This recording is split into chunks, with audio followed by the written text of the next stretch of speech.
ہوں بظاہر بڑا خوبصورت،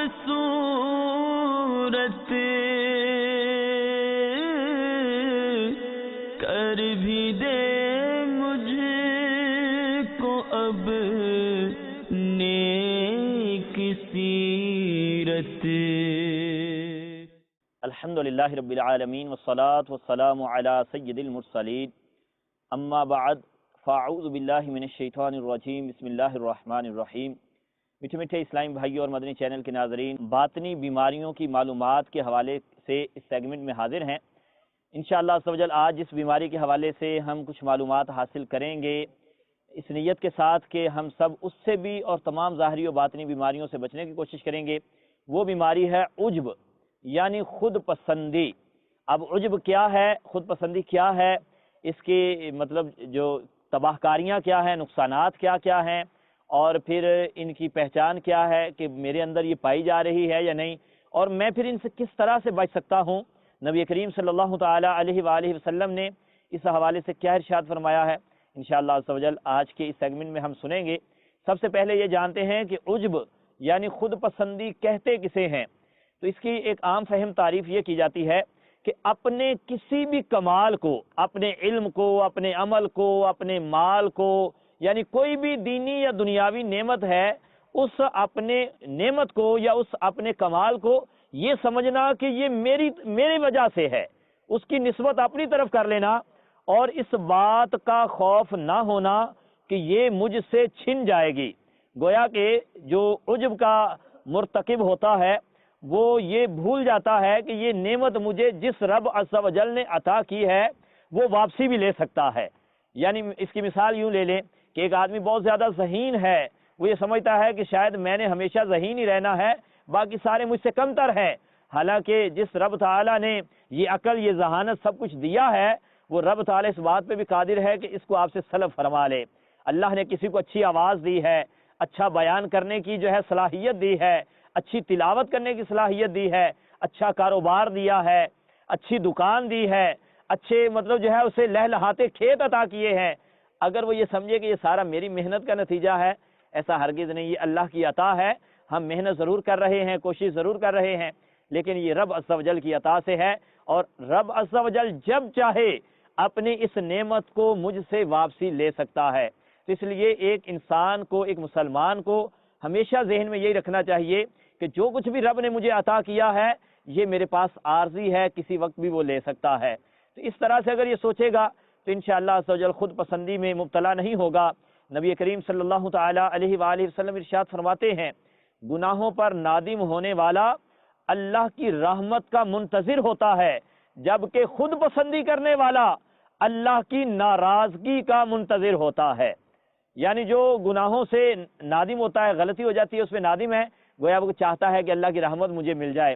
اور جو خود پسندی میں مبتلا ہے، ہر کام میں اس کے ذہن میں یہ آتا ہے کہ میں ایسا کر رہا ہوں، میرے جیسا تو کوئی نہیں کر سکتا، میں یہ کام کر رہا ہوں، میں مسجد بنوا رہا ہوں، مدرسے بنا رہا ہوں، میں مدرسے چلا رہا ہوں، میں جو ہے وہ نیکی کے کاموں میں اتنا خرچ کر رہا ہوں، میں غریبوں کی شادیاں کرواتا ہوں، میں اس کے ساتھ یہ تعاون کیا ہے، ایسا اور کوئی تھوڑی کر سکتا ہے، یہ تو میں ہی کر رہا ہوں۔ اس چیز کو بھول جاتا ہے کہ جس رب نے مجھے یہ امارت دی ہے، یہ پیسہ دیا ہے، یہ عہدہ دیا ہے، وہ رب مجھ سے یہ لے بھی سکتا ہے، یہ میں نہیں کر رہا، میرا رب مجھ سے یہ کام لے رہا ہے۔ اس رب کا شکر ادا کرتا رہے گا تو اس کی نعمتوں میں اضافہ ہوگا، اور اگر خود پسندی میں آ جائے گا تو وہ رب عز و جل یوں کہہ لیں کہ لاٹھی بے آواز ہے، اس کی خفیہ تدبیر جو ہے کسی وقت بھی غالب آ سکتی ہے۔ نبی کریم صلی اللہ تعالی علیہ وآلہ وسلم نے جو اس حوالے سے فرمایا کہ گویا کہ خود پسندی کرنے والا اللہ کی ناراضی کا منتظر ہوتا ہے، تو کوئی بھی انسان نہیں چاہتا کہ میرا رب مجھ سے ناراض ہو جائے، کوئی مسلمان نہیں چاہتا، تو اس لیے خود پسندی سے بچا جائے۔ ولی کامل حضرت سیدنا جنید بغدادی رحمۃ اللہ تعالی علیہ، اللہ اکبر، غور سے سنے کہ بعض اوقات شیطان کس طرح سے انسان کو جو ہے وہ خود پسندی میں مبتلا کر کے کس طرح سے گمراہی کی طرف لے جاتا ہے۔ سیدنا جنید بغدادی رحمۃ اللہ تعالی علیہ کا ایک مرید ہر رات خواب میں دیکھتا کہ فرشتے اسے شاہی سواری پر بٹھا کے جنت کی سیر کروا رہے ہیں اور طرح طرح کے میوے بھی کھلا رہے ہیں۔ یوں وہ خود پسندی میں مبتلا ہو گیا اور خود کو باکمال سمجھنے لگا کہ میں نے بڑی تصوف کی منزلیں طے کر لی. آج کل بھی اس طرح کے بہت سارے کہ میں نے یہ منزل بھی طے کر لی, یہ بھی طے کر لیا, اب میں اس منزل پہ پہنچ گیا ہوں. بھائی کسی منزل پہ نہیں پہنچے, ابھی تو جو ہے وہ ہم اپنے ظاہر و باطن کی خود اصلاح نہیں کر سکے. منزلیں تو بڑی دور کی بات ہے. بہرحال وہ بھی یوں سمجھنے لگا کہ میرے اندر بڑا کمال آ گیا, فرشتے مجھے جنت میں سیریں کروا رہے ہیں, اور آپ رحمت اللہ تعالی علیہ کی خدمت میں حاضر ہونا چھوڑ دیا, یہ سوچ کے کہ میں اب باکمال ہو گیا ہوں. جب کافی عرصہ سیدنا جنید بغدادی رحمت اللہ تعالی علیہ نے اپنے اس مرید کو غیر حاضر پایا تو آپ اس کے گھر تشریف لے گئے کہ کہیں بیمار نہ ہو. جب اس کی بیمار پرسی کے لیے تشریف لے گئے, جب وہاں پہنچے تو دیکھا وہ تو بڑے کروفر کے ساتھ شان و شوکت سے بڑی جو ہے منج لگائے پیر صاحب بنے بیٹھا ہے. تو آپ رحمت اللہ تعالی علیہ نے اس کی اس کیفیت کے متعلق اس سے دریافت کیا تو اس نے بڑے فخر سے اپنے بلند مرتبے اور جنت کی روز کی سیروں کو بیان کیا.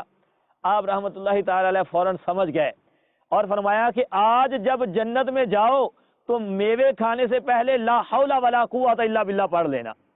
اس نے کہا کہ ٹھیک ہے, ایسا ہی کروں گا. چنانچہ حسب معمول جب رات کو جنت کی سواری وہ سیر کر رہا ہے اپنے خواب میں اور پھر جو میوے کھانے لگا تو فوراً پیر صاحب کی بات یاد آ گئی اور پڑھا ولا حول ولا قوت الا باللہ. تو جیسے ہی پڑھا تو عین اسی لمحے ایک زوردار چیز سنائی دی اور وہ جسے یہ جنت سمجھ رہا تھا وہ کچرے کا ڈھیر بن گیا اور جس میں جگہ جگہ انسانی ہڈیاں بکھری پڑی تھیں. یہ دیکھ کر اس مرید کی سمجھ میں آ گیا کہ وہ شیطان کے جال خود پسندی میں پھنس چکا تھا.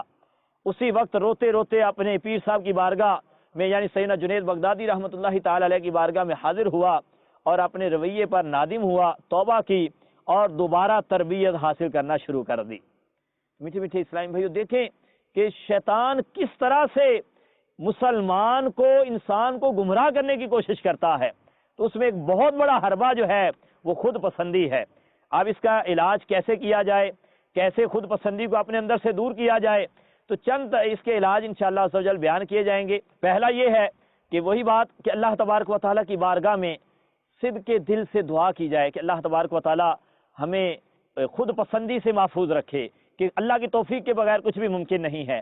دوسرا یہ کہ اپنی جسمانی خوبصورتی, اپنی صحت, اپنی آواز, اپنا بیان, جو کچھ بھی اللہ نے نعمت دی ہے اس میں خود پسندی میں مبتلا ہونے کی بجائے ان لوگوں کو دیکھے کہ جن کے پاس پہلے یہ نعمت تھی آج ان کے پاس نہیں ہے, ہو سکتا ہے کل اس کے ساتھ بھی ایسا ہی ہو. اور تیسرا یہ ہے کہ اپنے عالی نسب وغیرہ ہونے کو کہ میں بڑا امیر ہوں, میرا تو باپ یہ تھا, وہ تھا, جو بھی تھا, غور کریں وہ جتنا بڑا بھی امیر تھا, جتنا بڑا بھی عہدے دار تھا, آج قبر کے اندر پڑا ہوا ہے. آج پتہ نہیں کیڑے اس کا بدن کھا چکے, آج پتہ نہیں اس کے ساتھ کیا ہوا ہے, کل کو میرے ساتھ بھی ایسا ہونا ہے. میں کیوں اس نسب پہ سب کے اس پہ فخر کروں. اللہ تبارک و تعالی ہم سب کو ہر طرح کے گناہوں سے, بالخصوص خود پسندی کے باطنی گناہ سے بچنے کی توفیق عطا فرمائے. آمین بجاہ النبی الامین صلی اللہ تعالی علیہ وآلہ وسلم. صلو علی الحبیب صلی اللہ تعالی علی محمد صلی اللہ تعالی علیہ وآلہ وسلم. ہوں بظاہر بڑا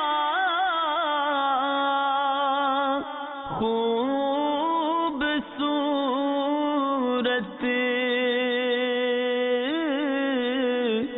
کر بھی دے مجھ کو اب نیک سیرت.